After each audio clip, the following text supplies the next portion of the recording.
வணக்கம். இந்த ஐபிசி தமிழின் பிரதான செய்திகள். முதலில் தலைப்புச் செய்திகள். தமிழக வெற்றி கழக தலைவர் கைதாகலாம் எனவும் தகவல். விஜயின் வீட்டுக்கு பலப்படுத்தப்பட்டுள்ள பாதுகாப்பு. மன்னார் போராட்டம் அரசியல் காய் நகர்த்தல் என்கிறார் சந்திரசேகரன். திட்டத்தை நடைமுறைப்படுத்த விடுமாறும் கோரிக்கை. கெகல் பத்ர பத்மேவுக்கு ரகசிய தகவல் வழங்கியுள்ள காவல்துறை அதிகாரிகள். விசாரணையில் வெளிவரும் உண்மைகள். நினைவேந்தல்களுக்கு அனுமதி. பயங்கரவாத அமைப்புகளை போற்றுவதாக இருக்கக்கூடாது என்கிறது ஸ்ரீலங்கா அரசாங்கம். இந்திய இலங்கை இருதரப்பு உறவுகள் உச்சத்தை எட்டியுள்ளதாக இலங்கையின் உயர் ஸ்தானிகர் தெரிவிப்பு. இனி தொடர்வது விரிவான செய்திகள். தமிழகத்தை சோகத்தில் ஆழ்த்தியுள்ள கரூர் சம்பவத்தை அடுத்து தமிழக வெற்றிக் கழகத்தின் தலைவர் விஜய் கைது செய்யப்படுவதற்கான வாய்ப்பு உள்ளதாக தெரிவிக்கப்படுகிறது. முன்னதாக விசாரணைகளின் அடிப்படையில் சட்ட நடவடிக்கை எடுக்கப்படும் என தமிழக முதல்வர் தெரிவித்திருந்தமையும் குறிப்பிடத்தக்கது. கரூரில் தமிழக வெற்றிக் கழகம் நடத்திய அரசியல் கூட்டத்தில் நெரிசலில் சிக்கி 9 குழந்தைகள் உட்பட 39 பேர் உயிரிழந்த சம்பவம் நாடு முழுவதும் அதிர்ச்சியை ஏற்படுத்தியுள்ளது. இந்த சம்பவத்திற்கு பலரும் தங்களது கண்டனத்தை தெரிவித்து வருகின்றனர்.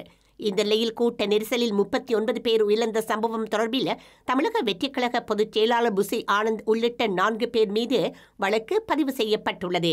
அந்த வகையில் புசி ஆனந்த், மேற்கு மாவட்ட செயலாளர் மதியழகன், நிர்மல்குமார் உள்ளிட்ட 4 பேர் மீது கரூர் போலீசார் வழக்கு பதிவு செய்துள்ளனர்.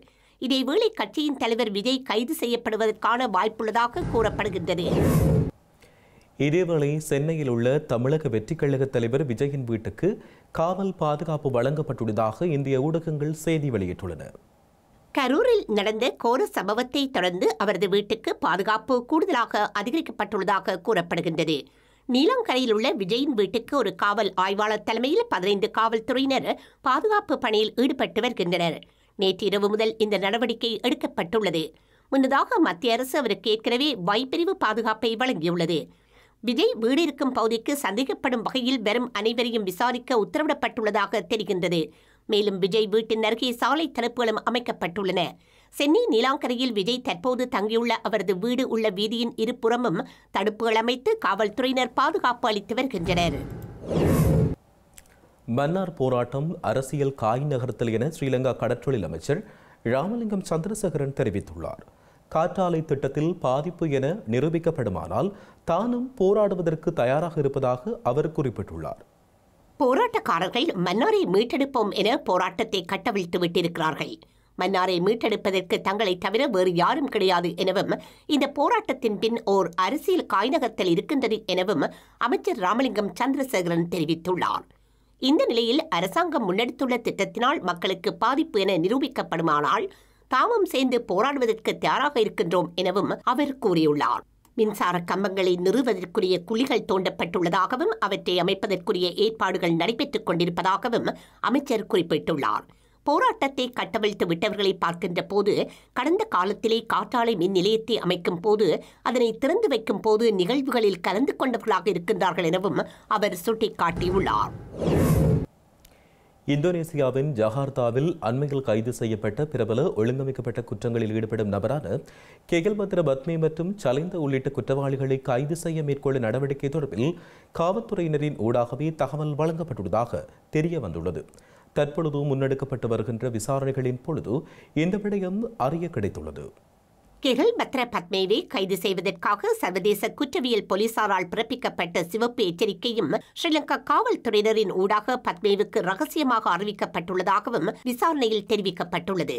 கெகல் பத்ர பத்மே மற்றும் குற்றக்குழு தலைவர் சலிந்த மற்றும் இந்தோனேஷியாவில் உள்ள பிற குற்றவாளிகளை கைது செய்ய ஒரு பெரிய சுற்றிவளைப்பு மேற்கொள்ளப்பட்டது. இரு நாடுகளின் பாதுகாப்பு படையினரும் இணைந்து அந்த சுற்றிவளைப்பை முன்னெடுத்திருந்தனர். உதவி காவல்துறை அத்தியட்சகரான ஒலுகல கடந்த சில நாட்களாகவே தென்படவில்லை என தருண் என்ற குற்றவாளிக்கு காவல்துறையினரின் ஊடாக ரகசியமாக தகவல் வழங்கப்பட்டுள்ளது. இதனையடுத்து அவரது தொலைபேசி இலக்கத்தின் IP எண்ணை வைத்து தருண் ஆராய்ந்ததாகவும் அதன் மூலம் ஒலுகல இந்தோனேஷியாவில் இருப்பது அறிந்து அந்த தகவல் பத்மேவுக்கு வழங்கப்பட்டுள்ளமை தெரிய வந்துள்ளது. அதன்படி இது குறித்து தகவல் கிடைத்த ககல் பத்ர பத்மே, கமாண்டர் சலிந்த மற்றும் குடி நிலங்க ஆகியோர் அதுவரை அவர்கள் தங்கியிருந்த ஹோட்டலில் இருந்து தப்பிச் சென்றதாகவும் விசாரணையில் குறிப்பிடப்பட்டுள்ளது. இதேவேளை ககல் பத்ர பத்மேவை கைது செய்ய சர்வதேச காவல்துறை மூலம் பிறப்பிக்கப்பட்ட சிவப்பு எச்சரிக்கையின் படம் கெகல் பத்ர பத்மேவின் கைபேசியில் இருந்தமையும் கண்டுபிடிக்கப்பட்டுள்ளது. காவல்துறையில் உள்ள சில ஊழல் அதிகாரிகள் கெகல் பத்ர பத்மேவின் பிரிவினருடன் நெருங்கிய தொடர்பில் இருந்து வருவதாகவும் இந்த வழியில் அவர்களுக்கு தகவல்களை வழங்கி வருவதாகவும் காவல்துறை வட்டார தகவல்கள் குறிப்பிடுகின்றன. இறுதிப் போரில் உயிரிழந்த உறவுகளை நினைவு கூறுவதற்கான முழுமையான சுதந்திரத்தை அனுர அரசாங்கம் வழங்கியிருப்பதாக நீதி மற்றும் தேசிய ஒருமைப்பாட்டு அமைச்சர் கர்ஷன நாணயக்கார தெரிவித்துள்ளார். வலிந்து காணாமலாக்கப்பட்டோர் விவகாரம் தொடர்பிலும் தமது அரசாங்கம் விரைந்து செயற்படுவதாகவும் அவர் தெரிவித்துள்ளார். ஐக்கிய நாடுகள் மனிதுரிமைகள் பேரவையின் 60வது கூட்டத்தொடருக்கு சமாந்தரமாக வலிந்து காணாமலாக்கப்படல்கள் தொடர்பான குழுவின் 29வது கூட்டத்தில் நீதி மற்றும் தேசிய ஒருமைப்பாடு அமைச்சர் ஹர்ஷன நாணயக்கார அவ்வாறு தெரிவித்துள்ளார். வலிந்து காணாமலாக்கப்படல்கள் உள்ளிட்ட மீறல்கள் தொடர்பில் நீதியை நிலைநாட்டுவதற்கான அரசியல் தன்முனைப்பு தமது அரசாங்கத்திடம் இருப்பதாகவும் அவர் குறிப்பிட்டுள்ளார். அதேபோன்று மனித புதைகுழி அகழ்வை பொறுத்தமட்டில் அப்பணிகளுக்காக போதியளவு நிதியை ஒதுக்கீடு செய்து அவற்றை உரியவாறு முன்னெடுத்து வருவதாகவும் குறிப்பிட்டுள்ளார். இருப்பினும் நிபுணத்துவம் உள்ளிட்ட உதவிகள் தேவைப்படும் பட்சத்தில் சர்வதேச சமூகத்திடம் அதனை கோருவதற்கு தயாராக இருப்பதாகவும் அவர் தெரிவித்துள்ளார். காணாமற் போனோர் பற்றிய அலுவலகம், இழப்பீட்டுக்கான அலுவலகம் உள்ளிட்ட கட்டமைப்புகள் செயற்திறன் மிக்க வகையில் இயங்குவதாகவும் குறிப்பிட்டுள்ளார். இந்தியாவுக்கும் இலங்கைக்கும் இடையிலான இருதரப்பு உறவுகள் முன்னெப்போதும் இல்லாத உச்சத்தை எட்டியுள்ளதாக இலங்கையின் உயர்ஸ்தானிகர் மகிஷினி கொலன்னி தெரிவித்துள்ளார். டெல்லியில் இடம்பெற்ற நிகழ்வொன்றின் பின்னர் ஊடகங்களுக்கு கருத்து வெளியிட்ட போதே உயர்ஸ்தானிகர் மகிஷினி கொலன்னி இவ்வாறு குறிப்பிட்டுள்ளார். இலங்கையின் தற்போதைய பொருளாதார நிலையை ஸ்திரப்படுத்தி மீட்பு மற்றும் மாற்றத்தின் பாதையில் சிறப்பாக செல்கின்றது என இலங்கையின் உயர்ஸ்தானிகர் மகிஷினி கொலன்னி தெரிவித்துள்ளார். இந்த பயணத்தில் இந்தியாவுடன் ஒத்துழைப்பதற்கான மகத்தான வாய்ப்புகளை காண்கின்றோம் எனவும் ஜனாதிபதியாக அனுரகுமார திசாநாயக்க தேர்ந்தெடுக்கப்பட்ட பின்னர் அவர் இந்தியாவுக்கு சென்றதில் இருந்தும் அதற்கு சில மாதங்களுக்கு பின்னர் பிரதமர் மோடி இலங்கைக்கு வருகை தந்ததில் இருந்தும் இலங்கை இந்தியா உறவுகள் முன்னெப்போதும் இல்லாத சிறந்த நிலையை எட்டியுள்ளன எனவும் குறிப்பிட்டுள்ளார். இலங்கையும் இந்தியாவும் ஒரு தனித்துவமான வரலாற்று உறவுகளை பகிர்ந்து கொள்கின்றன. மக்களுக்கு இடையேயான உறவுகள் வரலாறு, கலாசாரம், புவியியல் மற்றும் வர்த்தகம் ஆகியவற்றில் ஆழமாக வேரூன்றி உள்ளதாகவும் குறிப்பிட்டுள்ளார். இந்தியாவை மிக அருகில் உள்ள அண்டைய நாடாக மட்டுமல்லாமல் மிகவும் இயல்பான வர்த்தக பங்காளராகவும் காண்கின்றோம் என்றும் கூறியுள்ளார். ஸ்ரீலங்கா லஞ்சம் மற்றும் ஊழல் விசாரணை ஆணைக்குழுவின் பணிப்பாளருக்கு 7 ஆண்டுகள் சிறை தண்டனை விதிக்கப்பட வாய்ப்புள்ளதாக முன்னாள் அமைச்சர் உதய கமன்பில தெரிவித்துள்ளார். தனியார் ஊடகம் ஒன்றுக்கு வழங்கிய செவ்வியொன்றிலேயே அவர் இவ்வாறு குறிப்பிட்டுள்ளார்.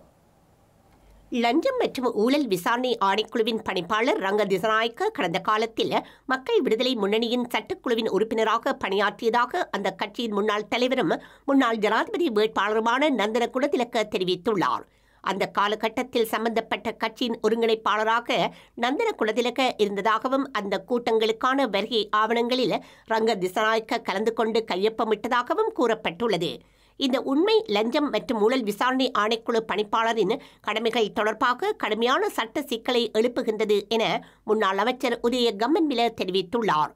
2023ஆம் ஆண்டு ஊழல் எதிர்ப்பு சட்டத்தின் பிரிவு 19 படி ஆணைக்குழு பணிப்பாளர் அரசியல் சாராதவராக இருக்க வேண்டும் எனவும் குறிப்பிட்டுள்ளார். அரசியல்வாதிகள் மீது ஊழல் குற்றச்சாட்டுகள் பெரும்பாலும் சுமத்தப்படுவதால் பணிப்பாளரை சுயாதீனமாக்குவதற்காகவே இந்த சட்டம் உள்ளது எனவும் குறிப்பிட்டுள்ளார்.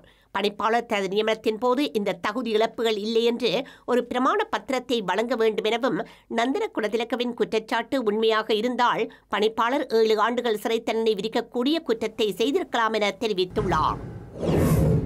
நாமல் ராஜபக்ஷ உள்ளிட்ட 20 முன்னாள் நாடாளுமன்ற உறுப்பினர்களின் சொத்துக்கள் தொடர்பில் விசாரணைகள் ஆரம்பிக்கப்பட்டுள்ளன. உண்மைகளின் அடிப்படையில் அவர்களுக்கு எதிராக சட்ட நடவடிக்கை எடுக்கப்பட உள்ளதாக தெரிவிக்கப்படுகிறது. இலங்கையில் கடந்த காலங்களில் பல்வேறு அமைச்சர் பதவிகளை வகித்த அமைச்சர்கள் உட்பட 20 அரசியல்வாதிகள் சட்டவிரோதமாக குவித்ததாக கூறப்படும் சொத்துக்கள் குறித்து குற்றப்புலனாய்வுத்துறை விசாரணைகளை தொடங்கியுள்ளது. அதன்படி நாமல் ராஜபக்ச, ரோஹித அபேகுணவர்த்தன, மஹிந்த அமரவீர, பியசேன கமகி, பவித்ரா வன்னியாராச்சி, வஜ்ர அபேவர்த்தன, துமிந்த திசாநாயக்க, SM சந்திரசேன, சாகல ரட்நாயக்க, மனுஷ நாணயக்கார, முன்னாள் துணை சபாநாயகர் அஜித் ராஜபக்ச, திஸ்ஸ கொட்டியாராச்சி மற்றும் குருநாகல் முன்னாள் மேயர் துஷார சஞ்சீவ விதாரண உள்ளிட்ட 20 நபர்களுக்கு எதிராக இந்த விசாரணைகள் நடத்தப்பட உள்ளதாக தெரிவிக்கப்பட்டுள்ளது. பல்வேறு பொது அமைப்புகள் மற்றும் தனி நபர்களால் குற்ற புலனாய்வுத்துறைக்கு சமர்ப்பிக்கப்பட்ட முறைப்பாடுகளின் அடிப்படையில் இந்த விசாரணைகள் நடத்தப்பட உள்ளன. மேலும் விசாரணைகளின் போது வெளிப்படுத்தப்பட்ட உண்மைகளின் அடிப்படையில் அவர்களுக்கு எதிராக சட்ட நடவடிக்கை எடுக்கப்பட உள்ளதாக தெரிவிக்கப்பட்டுள்ளது. யாழ்ப்பாணம் நெடுந்தீவு கடற்பரப்புக்குள் அத்துமுறை நுழைந்து கடற்றொழிலில் ஈடுபட்ட குற்றச்சாட்டில் 12 இந்திய கடற்றொழிலாளர்கள் கைது செய்யப்பட்டுள்ளனர். தமிழகம் புதுச்சேரியைச் சேர்ந்த 12 கடற்தொழிலாளர்கள் ஒரு படகில் நெடுந்தீவு கடற்பரப்பினுள் அத்துமீறி நுழைந்து நேற்றைய தினம் சனிக்கிழமை கடற்தொழிலில் ஈடுபட்டுள்ளனர். அவர்களை ஸ்ரீலங்கா கடற்படையினர் கைது செய்ததுடன் அவர்களின் படகினையும் கைப்பற்றியுள்ளனர். கைது செய்யப்பட்ட கடற்தொழிலாளர்களை மயிலிட்டி மீன்பிடி இறங்குத்துறைக்கு அழைத்துச் சென்ற கடற்படையினர் கடற்தொழில் நீரியல் வளத்துறை அதிகாரிகள் ஊடாக ஒரு காவல்துறை நீதிவான் நீதிமன்றில் முற்படுத்த நடவடிக்கை எடுத்துள்ளனர். இலங்கையில் 1.2 மில்லியன் குடும்பங்கள் பெண்களால் தலைமை தாங்கப்படுவதாக தெரிவிக்கப்பட்டுள்ளது. கல்லணி பல்கலைக்கழகத்தின் சமூகவியல் துறையின் மூத்த விரிவுரையாளர் கலாநிதி அனுஷா எதிர்சிங்க கடந்த வெள்ளிக்கிழமை இடம்பெற்ற குழு விவாதத்தின் போது இலங்கை சமூகத்தில் பெண்கள் வகிக்கும் குறிப்பிடத்தக்க பங்கை அடிக்கோடிட்டு காட்டியுள்ளார். பெண்களை பொருளாதார ரீதியாக அதிகாரம் அளிப்பதன் அவசர தேவையினையும் அவர் இதன்போது வலியுறுத்தியுள்ளார். செய்திகளின் நிறைவாக மீண்டும் தலைப்புச் செய்திகள். தமிழக வெற்றிக் கழக தலைவர் கைதாகலாம் எனவும் தகவல். விஜயின் வீட்டுக்கு பலப்படுத்தப்பட்டுள்ள பாதுகாப்பு. மன்னார் போராட்டம் அரசியல் காய் நகர்த்தல் என்கிறார் சந்திரசேகரன். திட்டத்தை நடைமுறைப்படுத்த விடுமாறும் கோரிக்கை. கெகல் பத்ர பத்மேவுக்கு ரகசிய தகவல் வழங்கியுள்ள காவல்துறை அதிகாரிகள். விசாரணையில் வெளிவரும் உண்மைகள். நினைவேந்தல்களுக்கு அனுமதி. பயங்கரவாத அமைப்புகளை போற்றுவதாக இருக்கக்கூடாது என்கிறது ஸ்ரீலங்கா அரசாங்கம். இந்திய இலங்கை இருதரப்பு உறவுகள் உச்சத்தை எட்டியுள்ளதாக இலங்கையின் உயர் ஸ்தானிகர் தெரிவிப்பு. இத்துடன் IBC தமிழின் பிரதான செய்திகள் நிறைவு பெற்றன. உடனுக்குடன் செய்திகளை அறிந்து கொள்ள IBCTamil.com என்ற எமது இணையதளத்தை பார்வையிடுங்கள். வணக்கம்.